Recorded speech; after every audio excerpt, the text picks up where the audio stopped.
or not. Now we're in this little debate over the cost of storage versus the rate at which the Bitcoin blockchain increments. And the better debate is don't change it because it's unethical to change it. Don't change it because it's evil. It's unethical. That's why you don't do it. Why? Because every time you change the block space, you defraud or you deprive the Bitcoin miners of revenue. So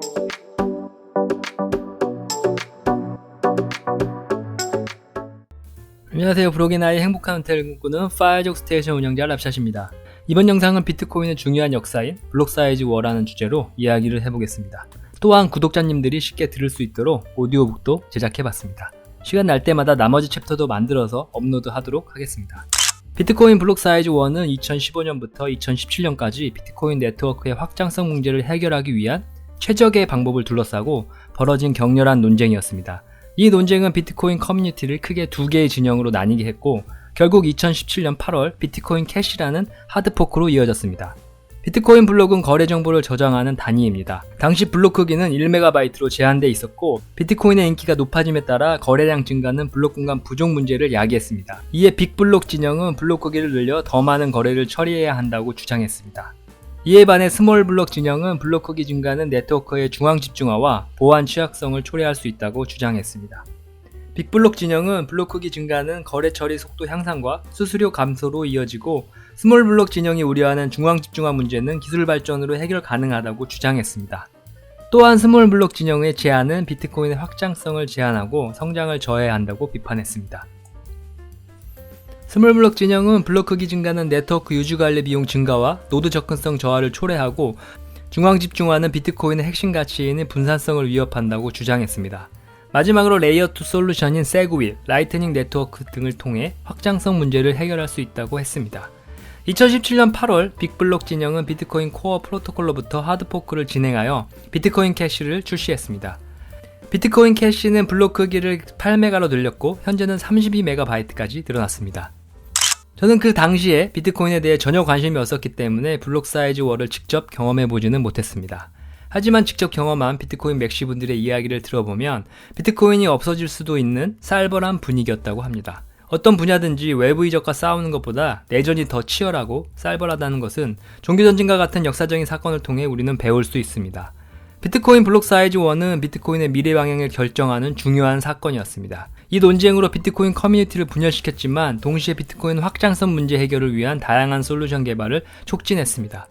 블록 사이즈 워 원문을 오렌지 필름이 한글로 번역해서 사이트에 업로드하셨습니다. 저는 한번 읽어봤지만 내용이 좀 어렵기 때문에 반복해서 듣고 싶었지만 한글 번역 영상이 없기 때문에 오렌지 필름께 허락을 받고 오디오북을 만들기로 했습니다. 비트코인 블록 사이즈가 왜 중요한가? 이거에 대해서 의아해하는 구독자님들이 많으실 겁니다. 그걸 이해하기 위해서 우선 넷달바님 쉽고 재미있게 설명한 영상이 있으니 종이카드로 띄워드리겠습니다. 그 영상을 먼저 보고 오디오북을 들어보시면 블록 사이즈 워를 이해하는 데 큰 도움이 될 것입니다. 자, 그럼 비트코인 심화 과정 블록 사이즈 워 챕터 1 퍼스트 스트라이크부터 시작해 보도록 하겠습니다. 챕터 1 퍼스트 스트라이크 2015년 8월 15일 토요일 비트코인 커뮤니티에 충격을 주고 많은 이들을 놀라게 한 사건이 발생했습니다. 당시 가장 저명하고 존경받는 비트코인 개발자 두 명인 마이크 헌과 케빈 앤드레센은 새롭고 호환되지 않는 비트코인 버전을 각각 출시하고 지지했습니다. 이 새로운 클라이언트는 비트코인 넥스트라고 불렸습니다. 비트코인은 많은 사람들에게 희망, 흥분, 기회를 제공했으며 이 행동이 시스템을 혼란, 위험, 잠재적 재앙으로 보내기에 분명한 것처럼 보였습니다. 가디언 신문이 다음 월요일에 말했듯이 비트코인 전쟁이 시작되었습니다. 표면적으로 보면 이 전쟁은 비트코인의 블록체인을 구성하는 블록의 최대 크기 제한이라는 상당히 좁은 문제에 집중된 것처럼 보였습니다. 비트코인 넥스트는 블록 내의 공간을 늘리는 제한이었습니다.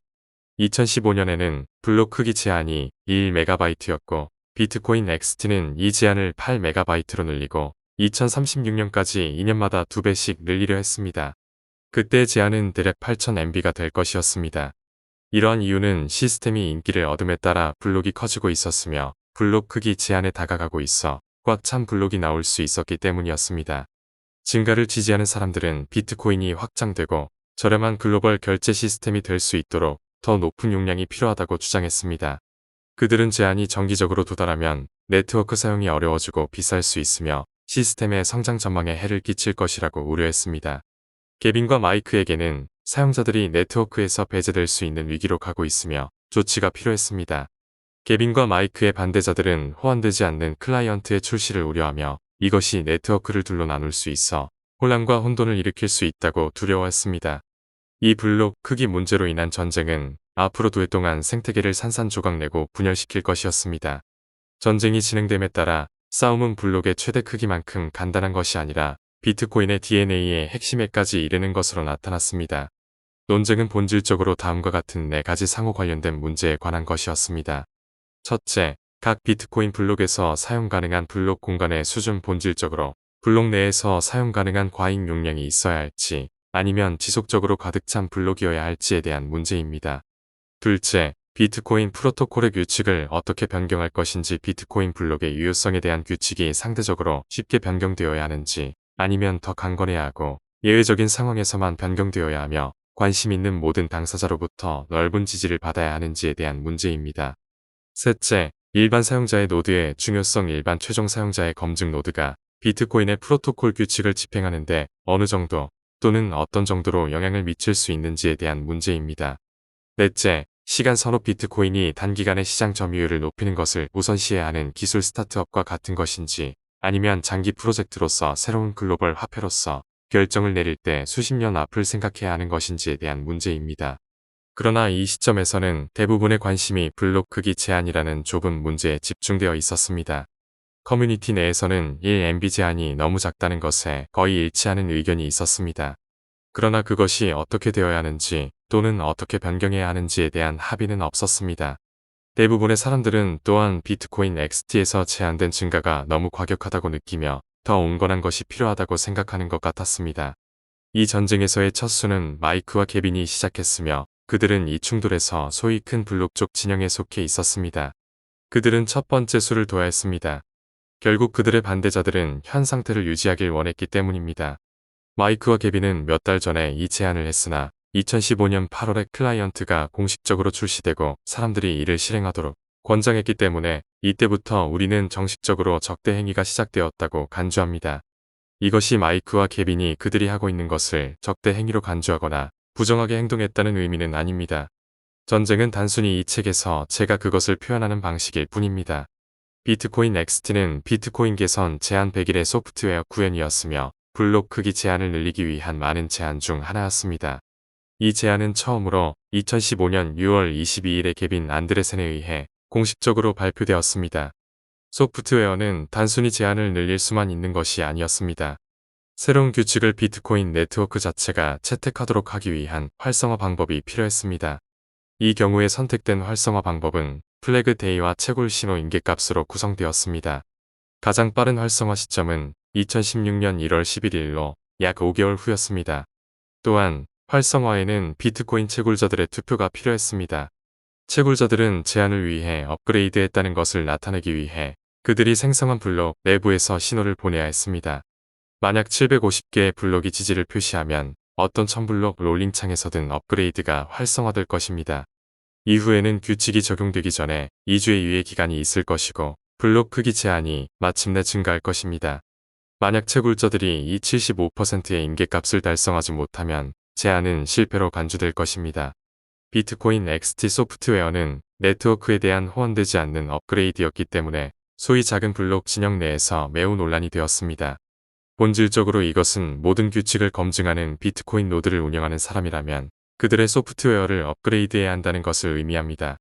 모든 사람이 업그레이드하는데 동의하지 않으면 작은 블록 세계관에 따르면 이것은 비트코인을 2개의 다른 코인으로 분리할 수 있습니다. 이런 종류의 업그레이드를 하드포크라고 하며 가능한 가장 극단적인 형태의 업그레이드입니다. 이런 종류의 업그레이드는 본질적으로 비트코인의 공급 상한을 2100만 개 이상으로 늘리는 것부터 어떤 보유자로부터 동전을 빼앗아 다른 사람에게 주는 것까지 비트코인을 어떤 방식으로든 변경할 수 있습니다. 많은 비트코인 사용자들은 네트워크의 사용자 전반에 걸쳐 광범위한 지지가 있어야 하드포크를 실행할 수 있거나 하지 말아야 한다는 선입견을 가지고 있었습니다. 그들에게는 이 특성이 네트워크를 강건하게 만드는 것이었으며 그것은 아무도 그들의 동전을 빼앗을 수 없으며 2100만 개의 공급 상한이 견고하다는 것을 의미했습니다. 이것은 비트코인의 전체 취지로 간주되었습니다. 따라서 합의 없이 하드포크를 추진하는 것은 일부 사람들에게는 네트워크에 대한 공격으로 간주되었습니다. 다른 사람들은 확실히 동의하지 않았으며 그들은 비트코인이 성공하고 성장하기 위해서는 유연해야 하며 특히 문제가 되는 블록 크기 제한과 관련하여 이것은 큰 변화가 아니라고 생각했습니다. 그들은 2100만 공급 상한을 언급하는 것은 단순히 경사로의 오류의 예시이며 주제에서 벗어난 것이라고 생각했습니다. 이 문제에 대한 긴장감은 수년 동안 커뮤니티 내에서 깊은 곳에서 쌓여왔습니다. 그러나 이 시점에서는 이 중요한 이데올로기적 차이가 누구나 볼 수 있게 드러나고 노출되었습니다. 개방된 시스템으로서 이 불일치를 더 이상 대중으로부터 숨길 수 없었습니다. 2015년 8월 24일 비트코인 XT의 출시로부터 단 9일 후에 업계에서 가장 크고 중요한 몇몇 회사들에 의한 지지서가 발표되었습니다. 우리 커뮤니티는 갈림길에 서 있습니다. 어떤 길을 선택할 것인지에 대한 논쟁은 대체로 관강한 것이었으며 우리는 자신의 입장을 끼워넣거나 담론에 간섭하지 않았습니다. 오늘까지 우리의 참여는 듣기, 연구하기, 테스트하기로 구성되어 왔습니다. 우리는 그 작업이 완료되었다고 믿으며 이제는 명확하고 투명한 방식으로 우리의 견해를 전달할 시간이라고 생각합니다. 핵심 개발자들, 채굴자들, 우리 자체 기술팀들, 그리고 다른 업계 참가자들과의 긴 대화 끝에 최대 블록 크기를 늘려 성공을 계획해야 한다고 믿게 되었습니다. 우리는 BIP101의 구현을 지지합니다. 우리는 더 큰 블록의 필요성과 그 구현의 타당성 비트코인의 분산화를 지키면서 가 설득력이 있다고 판단했습니다. BIP101과 8MB 블록은 이미 대다수의 채굴자들에 의해 지지되고 있으며 이제 업계가 이 제안을 뒷받침할 때라고 느낍니다. 우리 회사들은 2015년 12월까지 더 큰 블록을 준비할 것이며 이를 지원하는 코드를 실행할 것입니다. 우리 커뮤니티가 성장함에 따라 이제 지금보다 더 많이 네트워크의 신뢰성을 보장하기 위해 강력한 합의를 추구해야 할 필요가 있습니다. 우리는 2015년 12월까지 우리의 소프트웨어와 시스템에서 BIP101을 지지할 것이라고 서약하며 다른 이들도 함께 참여하도록 권장합니다. 이 편지는 비트페이, 블록체인 인포, 서클, 크크치 마이너, 이비트, 비트넷, 사포, 비트고의 CEO들에 의해 서명되었습니다. 이들은 공간에서 가장 큰 몇몇 회사뿐만 아니라 많은 회사들이 자금 지원을 받고 상당한 벤처 자금을 보유했습니다. 비트페이는 가장 큰 상인 결제 처리 업체 중 하나였으며 블록체인 인포는 1위 비트코인 지갑 제공 업체였습니다. 이 편지는 상황을 더욱 악화시켰습니다. 한쪽에서는 산업이 개발 문제에 참여하고 진전을 도와주는 것이 중요했으며 반면에 다른 쪽에서는 이것이 정확히 잘못된 접근법이라고 여겼습니다. 비트코인은 근본적으로 아래에서 위로 사용자 중심으로 운영되어야 했으며 큰 기업들이 위에서 아래로 로비 활동을 하는 것은 비트코인의 전체 취지를 저해했습니다. 소형 블록 지지자들에 따르면 개비는 새로운 호환되지 않는 클라이언트를 실행하도록 산업에 요청하기 전에 더 큰 블록에 대한 사용자들의 동의를 얻으려고 노력을 더 집중해야 했다고 생각했습니다. 그들의 견해에 따르면 이것이 더 윤리적이고 결정적으로 더 효과적일 것이라고 여겼습니다. 또한 개빈이 그의 자아에 의해 주도되었을 수도 있다고 제안할 수 있습니다. 많은 해 동안 답답한 논쟁이 지속된 후 그는 다른 개발자들에게 그의 힘과 영향을 보여주고 싶어 했을 수 있습니다. 그는 자신이 공간에서 주요 세력 중개인으로 간주하는 산업으로부터 지지를 얻기 위해 로비 활동을 했습니다. 이것은 개빈이 자신에게 반대하는 개발자들에게 그들이 거의 중요하지 않다는 것, 공간의 주요 회사들조차 그들을 모른다는 것을 보여주는 기회였습니다. 그의 반대자들은 이로 인해 더욱 분노했을 것이며 이러한 산업 참여자들이 차이를 만들지 못한다고 주장했을 것입니다. 지금은 아마도 개빈 앤드레슨에 대해 조금 얘기할 적절한 시기일 것입니다. 물론 비트코인은 사토시 나카모토에 의해 만들어졌습니다. 보다 정확히 말하면 사토시는 시스템을 설계하고 초기에 버그가 있는 비트코인 참조 구현을 작성하고 게시하며 백서를 썼습니다. 네트워크가 시작된 지 2해가 조금 안 되어서인 2010년 12월 사토시는 프로젝트를 떠났습니다. 이 시점 이후로 사토시는 코드에 더 이상 기여하지 않았으며 포럼 댓글도 그만두었습니다. 개빈은 그의 마음속에서 프로젝트의 리더로서 어떻게 이어갔는지 설명합니다. 시간이 지나면서 사토시는 제가 작성한 코드에 대한 판단을 신뢰하게 되었습니다. 결국에는 그가 나에게 빠르게 한 수를 둔 것이었는데 그가 비트코인 홈페이지에 내 이메일 주소를 올려도 괜찮겠냐고 물어봤을 때 내 이메일 주소를 올리면 그의 이메일 주소를 빼버릴 줄은 몰랐기 때문에 나는 그런대로 좋다고 했습니다. 나는 비트코인에 대해 알고 싶어하는 모든 사람들이 이메일을 보내는 대상이 되었습니다. 사토시는 프로젝트의 리더로서 한 발짝 물러나기 시작하고 나를 프로젝트의 리더로 밀어붙였습니다. 당시 추정되는 인수인계 시점에 비트코인 소프트웨어는 소스포지에 공개되었으며 2011년 1월에는 2명, 사토시와 케빈이 관리자로 나열되었습니다. 물론 케빈의 사건에 대한 해석은 논쟁의 대상이었으며 그의 반대자들은 사토시로부터의 의도된 인수인계에 대한 증거가 없다고 주장했습니다. 특히 프로젝트의 리더라는 주장은 그다지 그럴듯하지 않고 불확실한 것으로 보입니다. 비트코인에는 리더가 없습니다. 케빈은 소스포지에서 비트코인 소프트웨어 저장소를 제어하고 있었으며 나중에 2014년 4월에 알러니어 반더라안에게 이를 넘겼습니다. 소프트웨어 저장소의 제어는 물론 비트코인을 제어한다는 것을 의미하지 않으며 비트코인 사용자는 그들이 원하는 어떤 저장소에서든 그들이 원하는 소프트웨어를 실행할 수 있습니다. 이 오해는 수년 동안 지속되어 왔습니다. 그럼에도 불구하고 케빈의 사토시로부터 자신에게 전한 주장이 다소 사실인 것처럼 보이며 리더십 주장은 조금 과장된 것일 수 있습니다. 그러나 사토시에서 케빈으로의 전환에 대한 논쟁의 개정이나 케빈의 비트코인 소프트웨어 저장소와 관련된 기술적 역할 및 권한에 중점을 둔다면 전체 문제를 완전히 놓치게 됩니다. 전쟁의 양쪽에서 사람들이 이러한 주장을 계속했지만 실제로는 중요하지 않았습니다. 케빈이 그 분야에서 가진 계량할 수 없는 영향력은 그의 성격과 리더십 특성 때문이었습니다. 그러나 이것은 설명하기가 더 어려웠으므로 사람들은 사토시가 프로젝트를 그에게 어떻게 넘겼는지에 중점을 뒀습니다. 당시 커뮤니티에서 케빈의 역할을 이해하는데 중요한 것은 그의 성격입니다. 공개 포럼 게시물과 행사에서 그는 인내심이 있고 사력 있고 차분하며 실용적으로 비춰졌습니다. 이러한 성격의 특징과 리더십의 품질이 그를 다른 개발자들보다 더 독특하게 만들어 주었습니다. 케빈이 말하면 사람들은 들었고 그는 합리적으로 들리며 설명하는 데 시간을 들였습니다. 이것은 기술 지식이 약한 사람들에게 관대하지 않거나 현장 뒤에 머물기를 선호하는 일부 다른 개발자들과는 완전히 대조되었습니다. 케빈이 기술 커뮤니티에 대한 이러한 영향력을 가졌던 것은 권한의 인수인계가 아니라 그 자신 때문이었습니다. 케빈은 처음 몇 년 동안 비트코인에 상당한 기여를 했습니다. 2010년에 케빈은 $50에 2만 비트코인을 구매했습니다.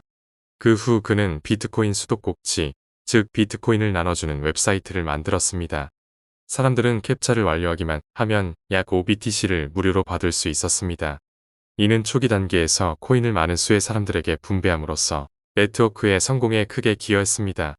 당시 사람들은 비트코인을 정말로 이해하지 못했으며 입증되지 않은 시스템에서 코인을 구매하기 위해 어딘가로 실제 돈을 보내는 것은 쉽지 않았습니다. 반면에 캡처를 완료하는 것은 훨씬 더 쉬운 초기 단계였습니다. 케빈은 또한 2012년에 비트코인 재단을 공동 설립했으며 이 재단의 이사회 멤버였습니다. 여러 가지 기능 외에도 재단의 주요 책임 중 하나는 비트코인 개발 작업에 케빈에게 급여를 지급하는 것이었습니다. 따라서 케빈은 최초의 유급 비트코인 개발자였습니다. 케빈은 2017년 중반까지 최고 과학자라는 직위로 재단에 남아 있었습니다. 케빈이 비트코인 커뮤니티의 많은 구성원들로부터 받은 존경을 과장할 수 없을 만큼 그의 명성은 높았습니다.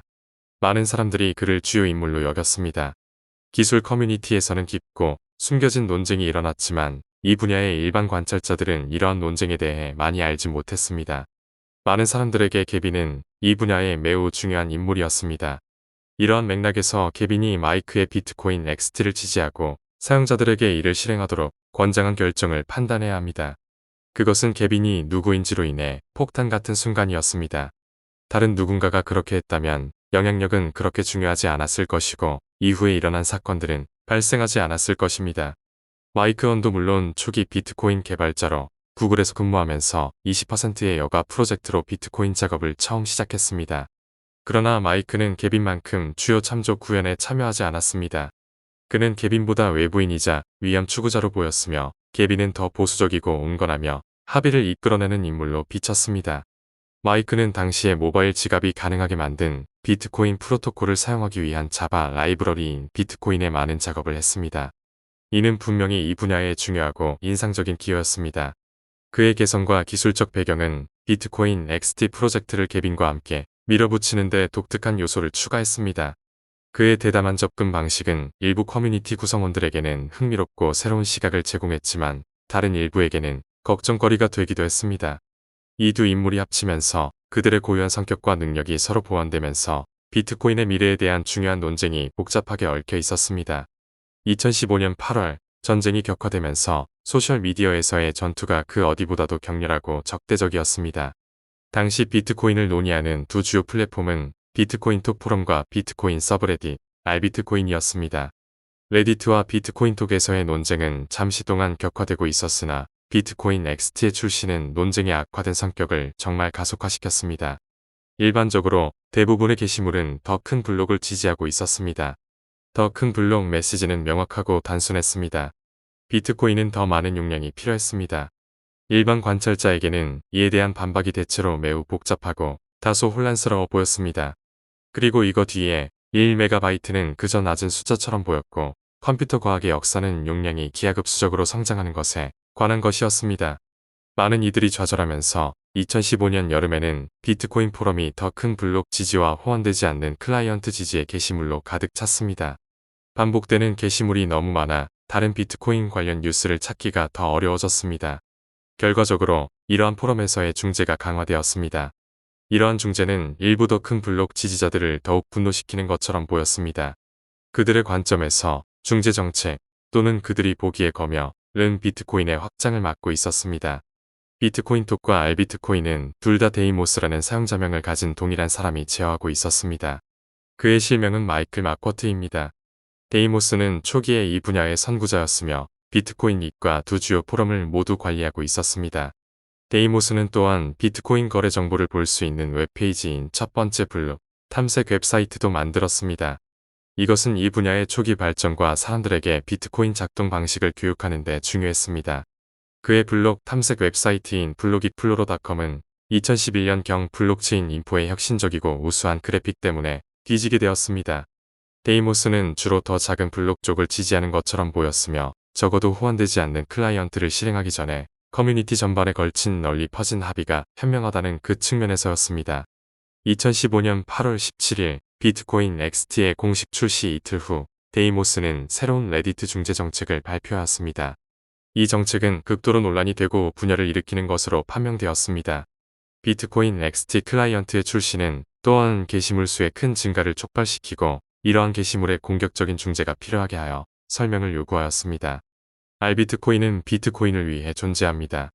XT는 하드포크가 활성화된 경우 비트코인과 이견을 보이고 별도의 네트워크 화폐를 만들 것입니다. 따라서 알비트코인에서는 이와 이를 지원하는 서비스를 허용해서는 안 됩니다. 비트코인 경제의 대다수가 XT로 전환하고 XT가 진정한 비트코인이라는 강한 인식이 형성되는 매우 드문 경우에는 상황이 바뀌고 XT와 관련된 제출만 허용해야 합니다. 그 경우 비트코인의 정의가 바뀔 것입니다. 두 호환되지 않는 네트워크 화폐를 지원하는 것은 이치에 맞지 않습니다. 비트코인은 하나뿐이며 알비트코인은 비트코인만을 위해 존재합니다. 하드포크가 비트코인 전문가들로부터 거의 만장일치의 동의를 받고 비트코인 사용자와 기업들의 대다수에 의해 지지된다면 이 새로운 네트워크 화폐가 경제를 장악하고 비트코인의 새로운 정의가 될 것이라고 높은 정확도로 예측할 수 있습니다. 여기서 채굴자들은 중요하지 않으며 어떠한 투표도 아닙니다. 이러한 종류의 하드포크가 비트코인의 정신과 완전히 어긋나지 않는다고 판단되는 즉시 알비트코인에서 채택될 수 있을 것입니다. 지금 당장은 최대 블록 크기를 증가시키는 어떤 하드포크 주변에도 너무 많은 논란이 있을 것이지만 더 많은 논쟁과 연구가 있고 블록 공간이 실제로 부족해지면 이것이 아마도 바뀔 것입니다. 나는 모두가 그것에 너무 빨리 동의하게 되려면 XT에서의 증가보다 훨씬 작아야 할 것. 제한된 비트코인 하드포크의 논의와 경쟁 네트워크 화폐로 갈라지도록 프로그램된 소프트웨어를 홍보하는 것 사이에는 상당한 차이가 있습니다. 전자는 여기서 이전에 항상 허용되었던 것이지만 후자는 분명히 알비트코인의 확립된 규칙에 반합니다.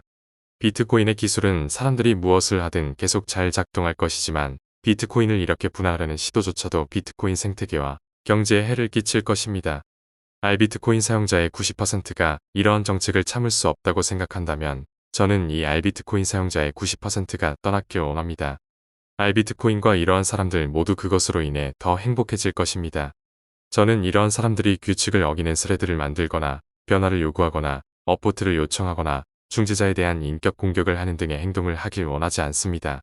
실제 논리 없이는 머리 좋은 사람을 설득할 수 없으며 단지 당신과 우리의 시간을 낭비할 뿐입니다.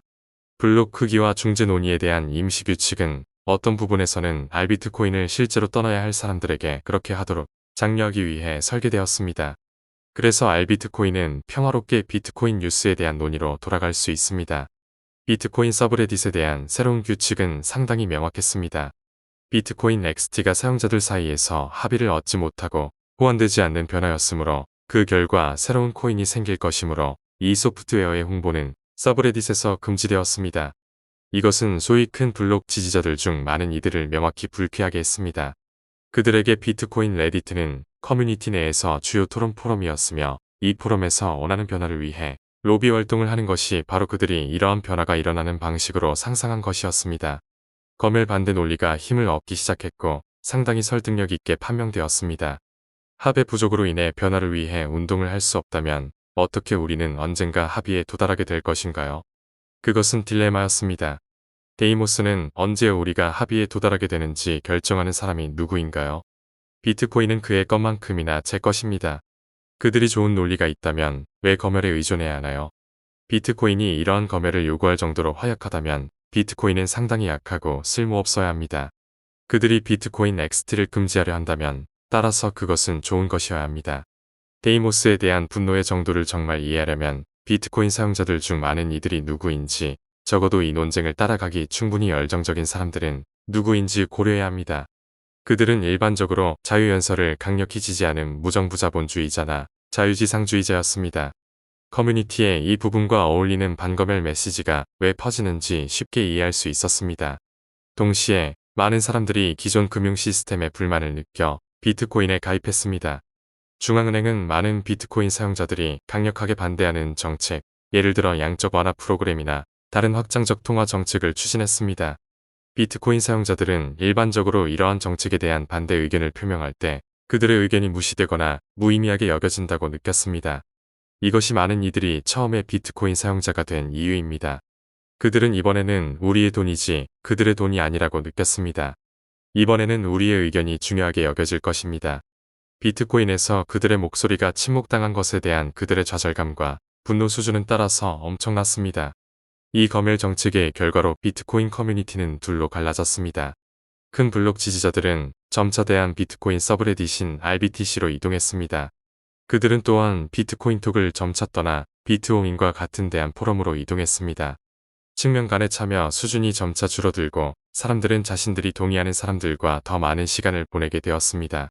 따라서 커뮤니티는 훨씬 덜 건강해졌으며 확인 편향이 주요 문제가 되었습니다. 물론 데이모스를 이 분열에 대한 잘못으로 돌리기 쉽습니다. 그러나 소셜미디어에서 다른 커뮤니티가 어떻게 발전하는지 살펴보면 어쩌면 이것이 다소 불가피했을지도 모릅니다. 사람들은 자신이 동의하는 것들을 읽는 것을 좋아하고 자신이 동의하는 사람들을 따릅니다. 확인 편향은 소셜미디어 플랫폼에서 크게 나타나며 극단화를 일으킵니다. 이것의 가장 유명한 예는 정치로 우파와 좌파 모두 그들이 선택한 플랫폼에서 참된 이야기를 계속 읽으며 그들의 초기 가정과 이념을 지지합니다. 사람들은 점점 자신의 견해에 더 깊게 빠져들고 반대하는 주장에 대한 노출이 제한됩니다. 이 단계에서는 수많은 지지 자료에 노출되면 갈등의 양쪽에서 사람들은 대립하는 견해를 합법적으로 가질 수 있는 사람이 거의 없을 것이라고 믿기 시작합니다. 따라서 반대 견해를 가진 사람들은 종종 어리석거나 부패했거나 어떤 악의적인 의제를 가지고 있다고 여겨집니다. 이러한 역학은 분명히 빠르게 비트코인에서 나타나기 시작했습니다. 소셜미디어 전반에서 이러한 같은 역학이 발생하고 있는 사실을 감안할 때 이 현상이 발생하는 것에 대해 데이모스를 비난하는 것은 순진할 수 있으며 물론 그가 커뮤니티를 분열시키는데 일조한 것처럼 갈등의 양쪽에서 많은 이들과 마찬가지로 그의 역할을 했습니다. 데이모스의 중재 정책 글을 다시 읽으면 당시에 널리 인식되지 않았던 많은 뉘앙스가 들어있음이 분명해집니다. 많은 면에서 그는 올바르고 시대를 앞서 있음이 드러났습니다. 비트코인 XT는 합의 부족으로 인해 새로운 경쟁 코인이 될 수도 있었습니다. 사용자들 사이에서 변경에 대한 합의를 얻고 나서야 새로운 호환되지 않는 클라이언트를 실행하도록 주장하는 것이 옳았을지도 모릅니다. 오늘날 업그레이드 과정은 더 명확해 보입니다. 만약 호환되지 않는 클라이언트를 출시하려면 선택할 수 있는 두 가지 잠재적인 경로가 있습니다. 첫째, 비트코인과 다른 새로운 대안 코인을 만들어 커뮤니티 전반에 광범위한 합의가 필요하지 않게 하거나, 둘째, 새 클라이언트를 실행하도록 주장하기 전에 합의를 위해 로비 활동을 하세요. 광범위한 합의가 이루어진 경우에만 사용자들이 새 클라이언트를 실행하고 그런 다음 새 코인은 비트코인으로 알려지게 될 것입니다. 이제 이 두 경로 중 하나를 따르지 않는 것이 더럽고 혼란스러운 분열을 일으킬 수 있다는 것이 널리 이해되고 있습니다. 불행하게도 당시에는 이러한 뉘앙스 중 많은 부분이 인식되지 않았거나 알려지지 않았습니다. 따라서 대용량 블로커들은 더 혼란스러운 길을 택했으며 모두가 동의를 원하는지 여부를 확실하지 않았습니다. 갈등의 초기 단계에서 대용량 블로커들이 전쟁에서 이기고 진전을 이루고 있다는 것은 명확해 보였습니다. 그들은 명확하고 간단한 메시지를 가지고 있으며 대다수의 사용자들이 그들 편에 서 있었습니다. 동시에 반검열 메시지가 상당한 관심을 끌고 있었습니다. 그러나 많은 사람들이 비트코인 XT 블록 크기 제한이 너무 공격적일 수 있다고 생각했다는 것도 분명했습니다. 특히 다음 20년 동안 고정된 일정에 따라 블록 크기를 8000MB까지 증가시키는 것에 대해서 말입니다. 결국 마이크 어는 이것을 결정할 사람인가요? 그리고 그는 미래의 빠르고 예측 불가능한 변화로 악명 높은 이 공간에서 무슨 일이 일어날지 어떻게 알 수 있을까요? 많은 사람들에게는 더 간단하고 온건한 증가가 더 합리적으로 보였습니다. 거의 모든 사람이 한도 증가를 원했지만 많은 사람들은 비트코인 XT가 실패할 것이라고 생각하고 다른 더 온건한 제안이 결국 성공할 것이라고 생각했습니다. 대부분의 대용량 블로커들에게 비트코인 XT는 논쟁을 시작하고 반대 제안을 장려하는 촉매제로 작용하는 필요한 단계였습니다. 어쩌면 이것이 대용량 블로커 캠프에서 많은 중대한 실수 중 첫 번째였을지도 모릅니다. 사람은 정말로 첫 번째 전투에서 패배하면서 전쟁을 이기려고 하나요? 이번 영상은 여기까지입니다. 이번 영상이 마음에 드셨다면 구독, 좋아요, 알림 설정 부탁드리겠습니다. 구독과 좋아요는 다음 영상 제작에 큰 힘이 됩니다. 좋은 하루 되세요.